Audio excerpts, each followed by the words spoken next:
орта лицей интернатының 4-ші А сынып оқушысымын. Абай, өлең сөздің патшасы сөз сарасы.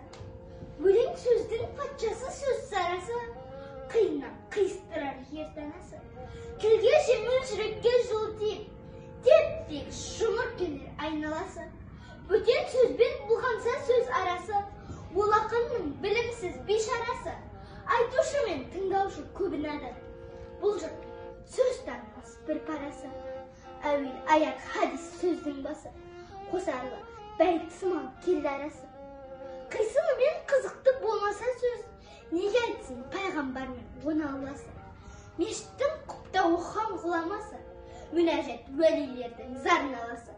Bir sözün bir sözіне қиыстырар, әрбірі келгенше өз шамасы. Бұрынғы екі биді тұрсам барлап, мағалдап айтады екен сөз қосарлап. Ақындары ақылсыз надан келіп, көр жерді өлең қыпты жоқтан қармап. Қобызбен домбыралып топта сарнап, мақтау өлең айтыпты әркімге арнап. Әр елден өлеңменен қайыр тілеп, кетірген сөз қадірін жұртты шарлап.